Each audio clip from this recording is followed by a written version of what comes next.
YouTube Tamil மக்களுக்கு வணக்கங்க. இன்றைக்கி குரு யார் என்ற பற்றி தான் பார்க்க போகிறோம். தோவாம் நம்சம் ரிஷிநாம்சம் குரும் காஞ்சன சந்நிபம் புத்திபூதம் திரிலோகசம் தம் நமாமி பிரகஸ்பதிம். தேவர்களுக்கும் ரிஷிகளுக்கும் ஆசாரியான் பொன்னன், தூய்மைக்கும் மூலப்பொருளாக உள்ள கிரக வியாழன், ஒளிப்படைத்த மேதைகளையும் பிரம்மத்தையும் உணர்ந்த ஞானிகளையும் பக்தர்களையும் சேமித்தல், இவை அனைத்துக்கும் மூலகர்த்தா இவரே ஆவார். பலம் படைத்த இவரது தசை இளமையில் வந்தால் கல்வியில் முதல் நிலை உண்டாகும், நடுவயதில் வந்தால் சகல பாக்கியங்களும் ஏற்படும், வாழ்க்கையின் இறுதி பகுதியில் வந்தால் சந்ததிகள் செழிப்பார்கள். அந்தணர்களுக்கும் பசுக்களுக்கும் ஆதி மூலவர் இவர். ரதங்கள், அஸ்வங்கள், மத்கஜங்கள் இவற்றை சித்தரிப்பவர் இவர். தலைவணங்காத தலைமை பதவி தந்திடுவார். மாபெரும் சாதனைகளை செய்ய வைத்து மனிதகுல மாணிக்கமாக திகழ வைப்பார். அதாவது குரு ஒரு ஜாதகத்தில் அவர் ஒருவர் மட்டும் நல்லா இருந்தாலே போதும், நம்ம எதை ஒன்றா சாதிச்சிடலாம். ஏன்னா தேவகுருன்றது இவர் தான், அசுரகுருன்றது சுக்கிர பகவான்னு சொல்லுவாங்க. அதுமாதிரி தேவகுரு இவரோட அருள் நமக்கு கிடைக்க நம்மளோட மனித உருவில் எந்த உறவு குறிப்பது என்றுதான் பார்க்க போகிறோம். அடுத்தது பார்த்திங்கன்னா, நாட்டை ஆள வைப்பார், நல்லோருடன் சேர வைப்பார், புது புது உத்திகளை காண வைப்பார், மேன்மைக்கும் தன்மைக்கும் வித்தாவார் இவர். விவேகத்தை அளிப்பார், வித்தைகளில் வல்லவர் ஆக்குவார், அந்தஸ்தையும் ஆற்றலையும் வாரி வழங்குவார், சிம்மக்குரலை தந்து பலரையும் பணிய வைக்கும் ஆற்றலை தருவார். மஞ்சள் நிறத்தவர், மந்தகாச முகத்தவர், இனிப்பு பிரியர், சாத்விக குணத்தவர், உடலில் சதை இவர். வாதம் பித்தம் கபம் இவற்றில் கபத்திற்கு உரிய இவர். பொன்னன் எனும் பெயர் பெற்றவர். அவருடைய உலகமும் பொன்னாலான உலகம். இதில் என்ன போட்டு பார்த்தீங்களா, நாட்டை ஆள வைப்பார்னா பார்த்தீங்கன்னா, அவர் அந்த ஜாதகத்தில் ஒரு ஆட்சி உச்சமாக இருந்தால் நாட்டை ஆள வைப்பார். இப்போது நம்ம தற்காலிகமாக இப்போது விஜய் நிற்கிறார் இல்லைங்களா, அவரோட ஜாதகத்தில் பார்த்தீங்கன்னா கடகராசி. நிறைய பேருக்கு அவரோட ஒரிஜினல் ஜாதகம் தெரியாது, நிறைய ஜோதிகளும் தப்பாக சொல்லிட்டு இருக்காங்க. அவரோட ஒரிஜினல் ஜாதகம் கடகராசி, கடக லக்கணம், அதிலே குரு உச்சம். அப்போ அவருக்கு பணத்துக்கு பிறப்பு கடைசி வரை பணம் அவருக்கு என்றைக்குமே பற்றா குறையாக இருக்கவே இருக்காது. பணத்தோடு அவர் இருப்பார் என்று தான் பதவியும் தருவார். அவர் நேர்மையாக இருக்கும் பட்சத்தில் குரு அவருக்கு நல்லதே செய்வார் அப்படின்றது தான் இந்த கான்செப்டு பார்க்கலாம். அதுமாரி ஒரு குரு ஆட்சி உச்சம் இருக்கணும். இது சதையும் இவரே தான் போட்டிருக்கணும். நம்ம உடலில் ஒரு மனிதனோட உடலில் சதை பிடிப்புக்கு காரணம் பார்த்திங்கன்னா, ஒவ்வொருத்தவங்க ஒல்லியாக இருப்பாங்க, திடீர்னு குண்டாயிடுவாங்க, இல்லை குண்டாக இருப்பாங்க ஒல்லியாகிடுவாங்க.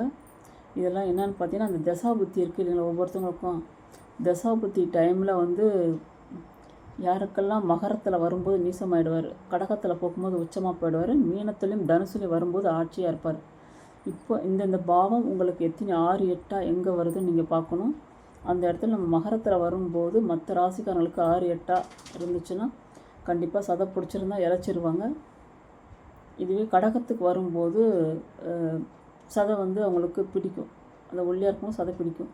இதுவே அவங்க ஜாதகத்தில் குரு நீசமாக இருந்தார்னா சதை பிடிக்கவே பிடிக்காது, ஒல்லியாக தான் இருப்பாங்க, ஏறாமல் இருக்கும், டக்குன்னு உங்களுக்கு இறங்கிடும். இதுதான் குருவோட பலம். பார்த்திங்கன்னா, அவர் நம்ம உடலில் சதைக்கு உண்டான கிரகம் என்னும்போது மெயின் இப்போது நிறைய பேர் தொப்பையாக குண்டா பாடியாக நல்ல சதை பூசப்பாக இருக்காங்க இல்லையா, இவங்க எல்லாம் பார்த்திங்கன்னா குரு ஒன்று செவ்வாயோடு சேர்ந்துருப்பார். செவ்வாயோடு சேர்ந்தாருன்னா நல்ல அகலமான பாடி, நல்ல ஹைட்டு வெயிட்டுமாக இருப்பாங்க. இதே ராகுவோடதுன்னா பிரம்மாண்டமாக தொப்பையும் இதுமா பெருசாக இருப்பாங்க. அதே மாதிரி பெண்களுக்கும் சரி ஆண்களுக்கும் சரி. இதே நீசமாக இருந்தாருன்னா, நீச அதிபதி கூட இருந்தாலும் சரி சதை பிடிக்க சான்ஸே கிடையாது, கொஞ்சம் ஒல்லியாக தான் இருப்பாங்க. ஏன்னா குருவை வச்சு தான் எல்லாமே. அதேமாதிரி ஒவ்வொருத்தரும் தாடை கன்னங்களை வச்சு நம்ம சொல்லுவாங்க. கன்னங்கள் புஷ்டியாக ஒரு பெண்களுக்கோ ஒரு ஆண்களுக்கோ இருந்துச்சுன்னா கண்டிப்பாக அதாவது எங்களோட சாமுந்திரிக லட்சணப்படி கன்னம் நல்ல அது கிண்ணம் மாதிரி இருந்துச்சுனாலே அவங்களுக்கு குரு நல்லா இருக்குன்னு சொல்லிட்டு முக லட்சத்தில் நமக்கு சொல்லிடுவாங்க.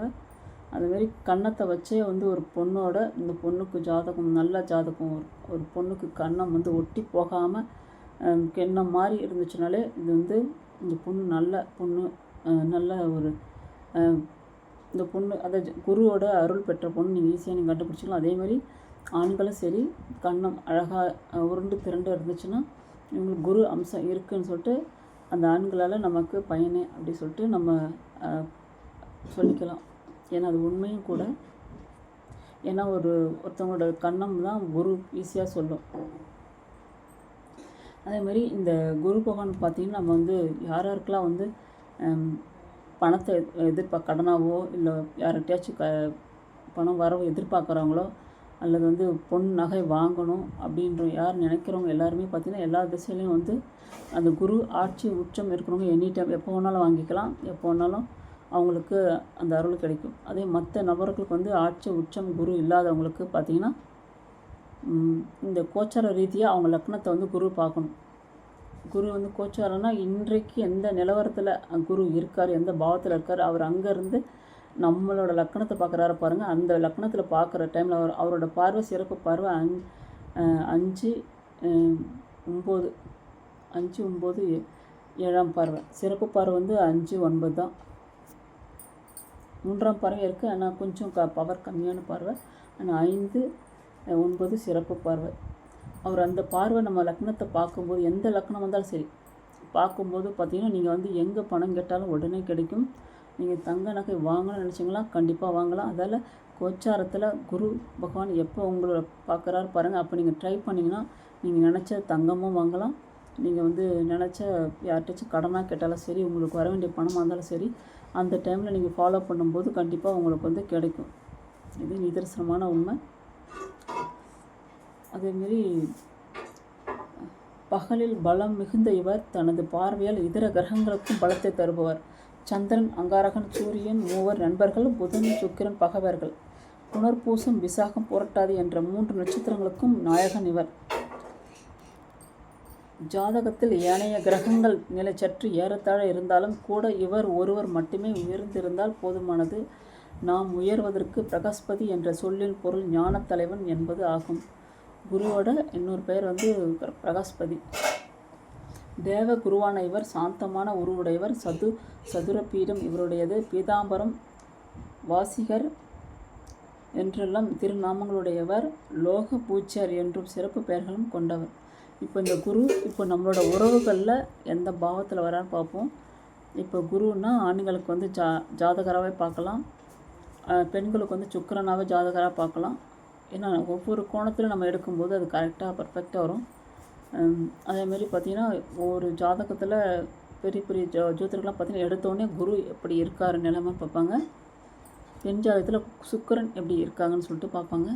இப்போ இந்த குரு ஒரு லக்னத்தில் ஒரு ஜாதகத்தில் குரு வந்து நல்ல ஆட்சி உச்சமாக இருந்தாங்கன்னா என்றைக்குமே பெரும் பணக்காரன் தான். பணம் அவங்களுக்கு எந்த வழியிலையாவது புரண்டுகிட்டே இருக்கும், வந்துக்கிட்டே இருக்கும். அது ஒரு விஷயம். அதாவது அப்புறம் மீதி வந்து குரு வந்து பார்த்திங்கன்னா நம்ம உறவுகளில் தாத்தாவாக வருவார். தாத்தானா எப்படி நம்ம அப்பாவோட அப்பா அந்த மாதிரி அந்த தாத்தா முறையில் வருவார் குரு. இப்போ நம்மளோட அப்பாவுக்கு அப்பா தாத்தா நம்ம உயிரோடு இருந்தார்னா எல்லாருக்குமே அந்த தாத்தாவை நீங்கள் வந்து நல்ல முறையில் நீங்கள் பார்த்துக்கிட்டிங்கன்னா கண்டிப்பாக குரு அருள் கண்டிப்பாக கிடைக்கும். அதேமாரி இரண்டாவது வந்து பார்த்திங்கன்னா குரு என்று தாத்தாவுக்கும் குரு வந்து வரும். அடுத்து நெக்ஸ்ட்டு வந்து பார்த்திங்கன்னா மாமனாராக வரும். அதாவது மாமனாரும் வரும். தாய் மாமன்றது புதன் கிரகம். இது வந்து மாமனார் என்ற பாவத்துக்கும் வரும்.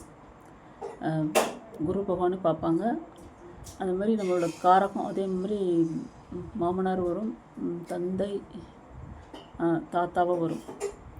இதை இவங்களுக்கு நம்ம வந்து பணிவிடை செய்யலாம். அடுத்தது பிராமணர்களும் வரும். பிராமணர்கள் அதில் தான் வரும். சாமியார்கள் வரமாட்டாங்க இதில். பிராமணர்கள் நம்ம அது கோவில் ஐயர்கள் சொல்லுவோம் இல்லைங்களா, அவங்களுக்கு நம்ம கோவிலுக்கு போகிறோன்னா கூட சரி, நம்மளால் முடிஞ்ச அளவுக்கு நீங்கள் வந்து அந்த பூஜை தட்டில் நீங்களோட முடிஞ்சளவு ஹெல்ப் பண்ணலாம். அதாவது குரு வந்து நல்லா இருக்கவங்களுக்கு இதுதான் செய்யணும். அவங்க இஷ்டப்பட்டது எப்படி வேணாலும் செஞ்சுக்கலாம்.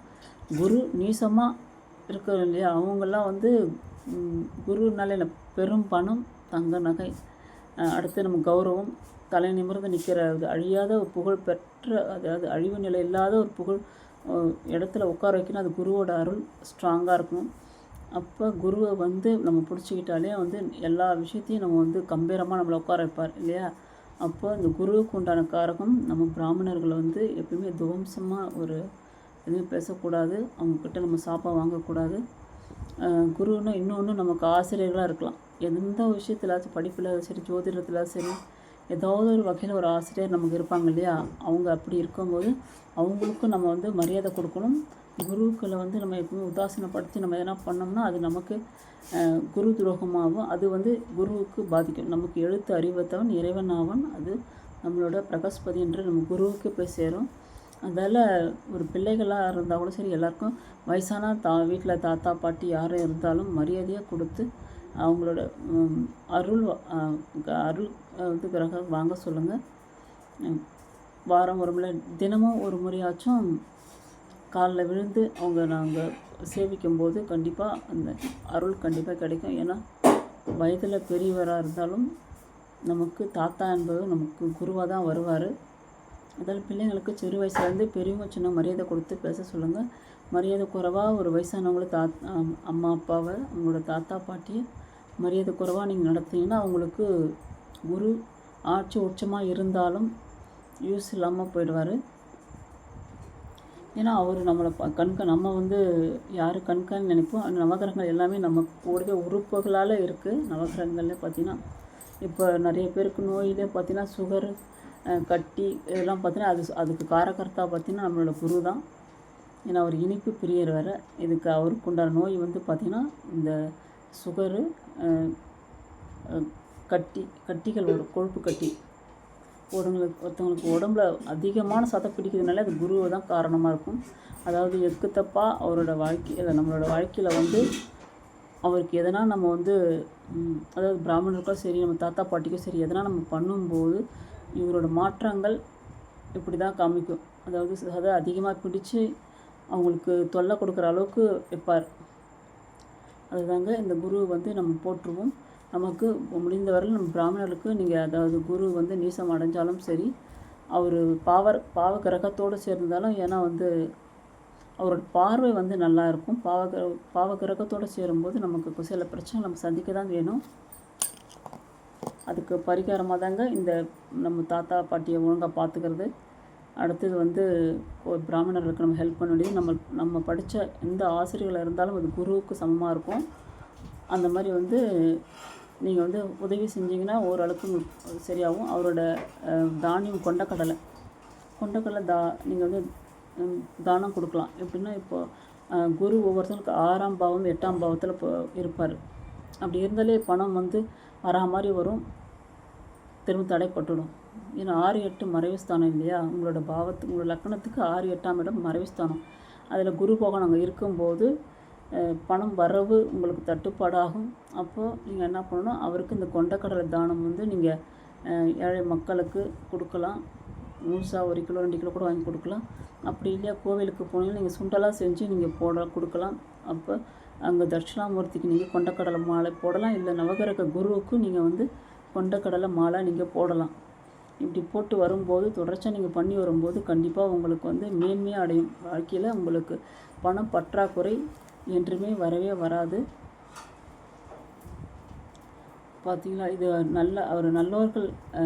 அவர் குரு ஒருத்தவங்களுக்கு பார்வை பட்டாலே போதும். இப்போ சாதாரண லக்கணத்திலே நிறைய பேருக்கு வந்து குருவோட பார்வையாக இருக்கும். அவங்க லக்கணாதிபதி கெட்டு போயிருப்பார், லக்கணம் இல்லை கெட்டு போயிருக்கும். கெட்டு போயிருக்குன்னா பாவர்கள் அங்கே உட்காந்துருப்பாங்க, இல்லை பாவர்கள் வந்து பார்ப்பாங்க. அப்படி இருக்கும்போது இந்த குருவோட பார்வை எங்கேயாவது இருந்து 5, 3, 7 பார்வை பார்த்துருந்தாருன்னு வச்சுக்கோங்க, அவங்கள வந்து எவ்வளோ கஷ்டமாக இருந்தாலும் அவங்க மீண்டும் வெளியே வந்துடுவாங்க. அவங்களுக்கு குரு பார்வை ஒன்றே போதுங்க. எல்லாருக்குமே எல்லா ஜாதகம் சரி, குரு உங்கள் லக்கணத்தை பார்த்தாலே சரி, நீங்கள் எழுதி வச்சுக்கலாம். நீங்கள் வந்து பெரிய பணக்காரர் தான், இல்லை கோடீஸ்வரர் தான் அப்படி சொல்லிட்டு நீங்கள் எழுதி வச்சுக்கலாம். அவர் பார்வை உங்கள் லக்னத்தை பார்க்கணும். அவர் எந்த இடத்துல போய் 6, 8 கூட இருக்கட்டும், 6, 8 இருந்தாலும் அவர் வந்து பார்வை முக்கியம். அவர் இருக்கிற இடம் நமக்கு வந்து பால் தான், ஆனால் அவர் பார்க்குற குருவோட பார்வை தான் நமக்கு வந்து மெயின் வந்து நமக்கு. இதுக்கே ஒரு கதைகள் ஒன்று சொல்லுவாங்க. ஏன்னா புதன் பகவான் வந்து ஜோதிடம் ஜோதிடத்துக்கு மெயின் காரகர்த்தா வந்து நம்மளோட குரு தான். புதன் பகவான் வந்து குருவுக்கும் அவருக்கும் கொஞ்சம் ஆகாது. அப்போ புதன் பகவான் வந்து பார்த்திங்கன்னா அவரே ஜோதிடத்தை கற்றுக்கிட்டார் தனிமையாக. அப்போ ஒரு நாள் சொல்கிறாரு, குரு பகவானே நீங்கள் வந்து வாங்க, நான் ஒரு ஜாதகம் கணிச்சிருக்கேன், இந்த டைமில் ஒரு குழந்தை வந்து இறக்குது, நான் கணிச்சிருக்கேன், இது நீங்கள் தப்பாக கரெக்டானா நீங்கள் பாருங்கள் வாங்க அப்படின்னு சொல்லிட்டு கூப்பிட்றாரு. குருவை இல்லை நான் வரலப்பா அப்படின்றார். அவர் எத்தனை முறை சொன்னாலும் கேட்கவே இல்லை புதன் பகவான். இல்லை, என்னோடய ஜாதகம் தப்பாகாது, என்னோடய கணக்கு தப்பாகாது, நீங்கள் வாங்க அப்படி சொல்லிட்டு கம்பல் பண்ணி கூட்டிகிட்டு போகிறார். எங்கே புதன் பகவான் ஒரு இடத்துக்கு கூட்டிகிட்டு போகிறார். அங்கே வந்து ஒரு தாய் வந்து தூளியில், அதாவது நம்ம யானை கட்டுவோம் சொல்லுவீங்களா, தூளியில் வந்து குழந்தைய வந்து படுக்க வச்சுருக்காங்க. படுக்க வச்சுட்டு அவங்க வேலையை செய்கிறாங்க. அப்போ வந்து புதன் பகவான் சொல்கிறார், இந்த குழந்தை வந்து இன்னும் ஒரு 5 நிமிஷத்தில் இறக்க போகுது, என்னோடய ஜாதகம் கரெக்டாக இருக்கா நீ பாருங்க அப்படின்னு சொல்லிட்டு சொல்கிறாரு குருக்கிட்ட. குரு வந்து அப்படியா, சரி நான் பார்க்குறேன் சொல்லிட்டு கூட நின்று பார்க்குறேன், என்னோடய ஜோதிடத்தை நான் கரெக்டாக என்ன நான் பார்க்குறேன் திறமையை சொல்லிட்டு குரு பார்க்குறாரு. பார்க்கும்போது ஒரு பாம்பு ஒன்று வருது, வந்து தூளியில் ஏறுது, அந்த குழந்தைய தீண்டுறதுக்கு வருது. அப்போ உடனே புதன் பகவான் சொல்கிறார், இங்கே பாருங்கள், இப்படி தான் அந்த குழந்தை வந்து இறக்க போகுது பாருங்கன்னு சொல்லிட்டு காமிக்கிறாரு. அப்போ குரு பகவான் எட்டி பார்க்குறாரு. பார்க்கத்தோடனே அந்த பார்வை பட்டவுடனே அந்த பாம்பு வந்து இறங்கி சரசரன்னு போயிடுது. அந்த குழந்தைய தீண்டவே இல்லை. அதுக்குள்ளே அவங்க அம்மா வந்துடுறாங்க. பார்த்தோன்னா ஐயோ பாம்பு சொல்லிட்டு அந்த குழந்தைய தூக்கிடுறாங்க. அப்போ அந்த குழந்தை உயிரோடு வந்துடுச்சு. அப்போ புதன் பகவான் சொல்கிறாரு, எப்படி என்னோடய ஜாதக கணிப்பு கரெக்டாச்சு, எப்படி இது எப்படி தவறுச்சு சொல்லிட்டு அவர் கேட்டுக்கிறாரு. அப்போ தான் குரு சொல்கிறாரு, என்னோடய பார்வை பட்டாலே வந்து போகிற உயிரும் நின்று போயிடும், போகிற உயிரும் பிழைச்சிக்கும், என்னோடய பார்வை பட்டாலே எப்படிப்பட்ட ஜாதகமும் சரியாகும் அப்படின்னு தெரியாதானு. அப்போ தான் புதன் பகவானுக்கு அப்போ நமக்கு மீறின பெரிய சக்தி நம்ம குரு தான் அப்படி சொல்லிட்டு ஒத்துக்கிறாரு. ஏன்னா புதன் பகவான் வந்து அவரே வந்து ஜாதகத்துறையில் அவரே கணிச்சு கற்றுக்கிட்டவர், நம்மளை மிஞ்ச யாருமே இல்லை நினச்சாரு. ஆனால் குரு தான் எல்லாத்துக்கும் மெயின் காரகம்னு அப்போ புதன் பகவானே ஒத்துக்கிட்டார். அந்த மாதிரி குரு பகவான் வந்து பார்த்திங்கன்னா அவரோட பார்வை தான், அவர் இருக்கும் இடத்த விட பார்க்குற பார்வை இடம்தான் நமக்கு வந்து முக்கியம். ஒரு ஜாதகத்தில் அவர் ஒரு பாவம் கெட்டு போனாலும் சரி, எந்த பாவம் கெட்டு போயிருக்கோ அந்த பாவத்தை குரு பார்க்கும்போது பாருங்கள், அந்த பாவம் உங்களுக்கு நல்லாவே இருக்கும். அதுக்கு தான் குருவோட அருள் கிடைக்கணும்னா இந்த குழந்தைங்களுக்கும் சரி, பெரியவங்களும் சரி, புதுசாக திருமணம் ஆனவங்களும் சரி, ஒரு பிராமணர்களை வந்து தூற்றக்கூடாது, கொல்லக்கூடாது. அவங்களுக்கு நம்மளால் முடிஞ்சவரை காணிக்க உதவி பண்ணலாம். ஒரு ட்ரெஸ்ஸு, துணி கூட நம்ம எடுத்து கொடுக்கலாம். அவங்கக்கிட்டேருந்து அருள் அது நல்ல வாக்கு வாங்கலாம். அடுத்தது நம்ம பெரியவர்கள் வீட்டில் இருக்கிற தாத்தா பாட்டிகள்கிட்ட ஆசீர்வாதம் வாங்கணும். பிள்ளைகளாக இருந்தால் அப்பாவும் குருவாகவும் வருவாங்க. அப்பாவும் தந்தை ஸ்தானத்தில் வருவார். சூரியன் தான் மட்டும் இல்லை, குருவாகவும் நம்ம வந்து பாவிக்கலாம். அப்போ அவங்கக்கிட்ட நம்ம ஆசீர்வாதம் வாங்கும்போது குருவோட அருள் நமக்கு என்றைக்குமே கிடைக்கும். ஆனால் நேர்மையோடு இருக்கணும். குருவுக்கு பொறுத்தவரையிலும் தேவகுரு இல்லையா, கரெக்டாக நேர்மையாக இருக்கணுங்களுக்கு என்றைக்குமே துணையாக இருப்பார். நினச்ச நேரம் பட்டுன்னு பணத்தை வாரி வழங்குவார். நம்ம நினச்சா இப்போ கையில் ஒன்றுமே இல்லை அப்படின்னு நம்ம நினச்சோம்னா கண்டிப்பாக எந்த ஒரு வழியிலையாவது அவர் வந்து கொடுப்பார். குரு சிவன் அம்சம்தான். அதனால் வந்து எப்பவுமே தட்சிணாமூர்த்தியை வந்து தெற்கு நோக்கி போதனை பண்ணிக்கிட்டே இருப்பார். நவகிர குரு வந்து வடக்கு நோக்கி கேட்டுக்கிட்டே இருப்பார். அது நிறைய இடத்துல பார்ப்பீங்க. நவகிர குரு வந்து வடக்கு நோக்கி இருப்பார், தட்சிணாமூர்த்தி வந்து தெற்கு நோக்கி இருப்பார். இது என்ன காரணம் கேட்டிங்கன்னா, அவர் போதனை பண்ணிக்கிட்டே இருப்பார் தட்சிணாமூர்த்தி. இவர் வந்து கேட்டுக்கிட்டே இருப்பார். மௌன குருன்னு சொல்லுவாங்க இவருக்கு. நம்ம நவகிர குரு கேட்டுக்கிட்டே இருப்பார். சிவனோட அதாவது அவரோட வார்த்தைகள், அது உபாசனை கேட்டுக்கிட்டே இருப்பார். அதுதான் மௌனமாக நவகிரகத்தில் இருப்பார். அவர் வந்து நம்ம அவரை நல்லா போற்றி வணங்குவோம். பொன்னன் என்கிற அந்த குரு பகவானை நம்மளோட உறவுகளில் வந்து பார்த்திங்கன்னா மாமனாரும் வருவார், தந்தையாகவும் வருவார், அடுத்தது வந்து தாத்தாவும் வருவார், பிராமணர்களாகவும் வருவாங்க. இவர்களுக்கு நம்ம வந்து பணியோடு செய்யணும். நம்மளோட ஆசிரியர்களாகவும் வருவாங்க. எந்த ஒரு ஆசிரியர், நம்ம எந்த ஒரு படிப்பு படித்தோமோ நமக்கு தெரியாத ஒரு விஷயம் யாராவது கற்றுக் கொடுத்தாலும் அவங்க குரு அளவுக்கு தான் வந்துடுவாங்க. இவங்க எல்லாருக்குமே நீங்கள் வந்து சாபம் வாங்காமல் அவங்களோட அருளுக்கு பாத்திரமாக இருந்தீங்கனாலே உங்களுக்கு குரு அருள் என்றைக்குமே கிடைக்கும். குரு பகவான் உங்களுக்கு சரியாக இல்லைன்னாலும் நீங்கள் இந்த மாதிரி ஒரு அதை பிராமணன் உதவி பண்ணுறதும் சரி, குரு உங்களோட ஆசிரியர்களுக்கு நீங்கள் பணிவாக இருந்து உதவி பண்ணுறதும் சரி, உங்களுக்கு பிறக்க போகிற பிள்ளைகளாக இருந்தாலும் சரி, உங்களுக்கு பிள்ளைகள் கொள்ளு பிறந்தாலும் சரி, குரு நல்ல இடத்துல உட்காந்து உங்களுக்கு அருள் பாலிப்பார். அதேமாதிரி நீங்கள் உங்கள் ஜாதகத்தில் குரு கெட்டு இருந்தாலும் உங்களோட பிறக்கிற பிள்ளையோ இல்லை பேரன் பற்றிகள் பிறக்கிற நேரத்தில் அது தூக்கி விட்டுட்டு உங்களுக்கு ஒன்றுமே இல்லாமல் இருக்கலாம். பேரனுக்கோ பேத்திக்கோ குரு ஒரு நல்ல இடத்துல வந்தார்னா அவங்களால உங்களுக்கு வாழ்க்கை மென்மேலும் தூக்கி விட்டுடும். அதால் எப்பவுமே பிராமணர்களையும் ஆசிரியர்களையும் குருவாக இருப்பவங்களையும் யாருமே நம்ம தூற்றி பேசக்கூடாது, அவங்களுக்கு சாபம் வாங்கக்கூடாது. அதேமாரி நம்ம வீட்டில் இருக்கிற பெரியவங்க தாத்தாவில் இருந்தும் சரி, தந்தையாக இருந்தாலும் சரி, சாபம் வாங்கக்கூடாது. அவங்களுக்கு தேவையான பணிவிடைகளை நீங்கள் கண்டிப்பாக செஞ்சு தான் ஆகணும். செஞ்சால் மட்டும்தான் பெரும் பொருளுக்கு காரகனான நம்ம குரு பகவான் அருள் நிச்சயமாக கிடைக்கும். குரு பகவான் இல்லைன்னா நமக்கு பணம் இல்லை, தங்கம் இல்லை. இன்னொரு விஷயம், குரு நீசமாக இருக்கிறவங்க எல்லாருக்குமே பார்த்திங்கன்னா அந்த ஜாதகத்தில் மகரத்தில் நீசமாவார், கடகத்தில் உச்சமாவார் சொல்லியிருக்கேன் இல்லையா. அப்போ குரு நீசமாக இருக்கவங்க எல்லாருக்குமே பார்த்திங்கன்னா தங்க நகை வாங்குவீங்க, ஆனால் உங்களை விட்டு இடைய போகும். அதாவது நீங்கள் அடக்க வச்சிங்கன்னா திரும்ப விற்க முடியாது, இல்லை யாருக்காவது கொடுத்தீங்கன்னா வாங்க முடியாது. அதை கொஞ்சம் யாருக்கும் கொடுக்கல் வாங்கல் வச்சுக்காதீங்க. அதேமாதிரி பணமும் சரி, கொடுக்கல் வாங்கல் வச்சுக்கிட்டிங்கன்னா அவ்வளோ சீக்கிரம் உங்களால் வாங்கவே முடியாது. இந்த மைண்டில் வச்சுக்கங்க. குரு நீசமாக இருக்கிறவங்க எல்லாருக்குமே சரி. அந்த வீடியோ பிடிச்சிருந்தா லைக் பண்ணுங்கள், கமெண்ட்ஸ் பண்ணுங்கள். நன்றி, வணக்கம்.